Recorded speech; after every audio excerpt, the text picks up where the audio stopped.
ನಾಡಿದ್ದು ಡೆಲ್ಲಿನಲ್ಲಿ ಮೀಟಿಂಗ್ ಇದೆ, ನಾನು ಹೋಗ್ತಾ ಇದ್ದೇನೆ. ಎರಡನೇ ಪಟ್ಟಿ ಬಹುಶಃ ಕರ್ನಾಟಕ ಸೇರಿ ಅಭ್ಯರ್ಥಿಗಳ ಆಯ್ಕೆ ಒಂದು ಪಟ್ಟಿ ಫೈನಲೈಸ್ ಆಗ್ಬೋದು.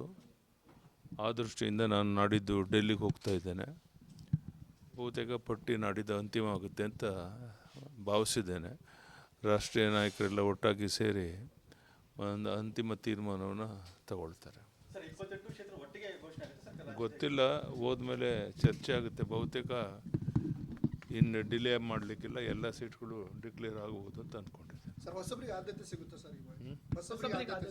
ಹೊಸಬರಿಗೆ ಆದ್ಯತೆ ಸಿಗುತ್ತಾ ಅಂತೇಳಿ ಸರ್? ಗೊತ್ತಿಲ್ಲಪ್ಪ, ಡೆಲ್ಲಿಯವರ ನಾಯಕರ ಮನಸ್ಸಲ್ಲಿ ಏನಿದೆ ಅಂತ ಗೊತ್ತಿಲ್ಲ. ಅಂತಿಮ ತೀರ್ಮಾನ ಡೆಲ್ಲಿಯವರು ತಗೊಂತಾರೆ.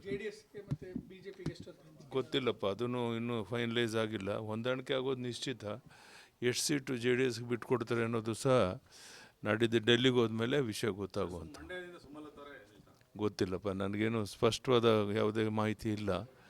ಡೆಲ್ಲಿಗೆ ಹೋದ್ಮೇಲೆ ಎಲ್ಲ ವಿಷಯ ಗೊತ್ತಾಗುತ್ತೆ ನಾಡಿದ್ದು. ಅದಕ್ಕೇನು ಅರ್ಥ ಇಲ್ಲ ರೀ, ಅದು ದುರುದ್ದೇಶದಿಂದ ಆ ಥರ ಮಾಡಿದ್ದಾರೆ. ಅವ್ರು ಒಳ್ಳೆ ಕೆಲಸ ಮಾಡ್ತಿರೋದನ್ನು ಸಹಿಸ್ದೇನೆ ಆ ಥರ ಕೆಲವರು ಮಾಡಿದ್ದಾರೆ. ಅದಕ್ಕೆ ಯಾವುದೇ ಕವಡೆ ಕಾಸಿನ ಕಿಮ್ಮತ್ತಿಲ್ಲ.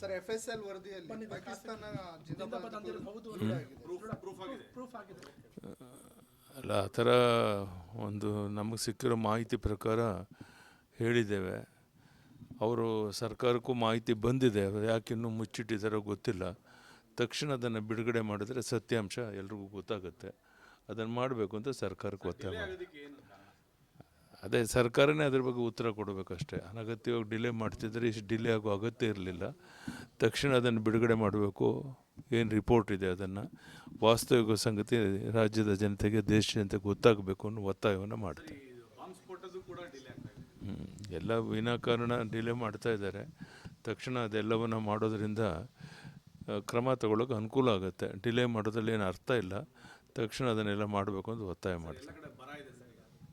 ಬರ ಅಂತ ಹೇಳಿದ್ರೆ ಏನ್ರಿ, ಭೀಕರ ಬರಗಾಲ, ಭಾಳ ಮುಖ್ಯವಾಗಿ ಕುಡಿಯೋ ನೀರಿನ ಹಾಹಾಕಾರ.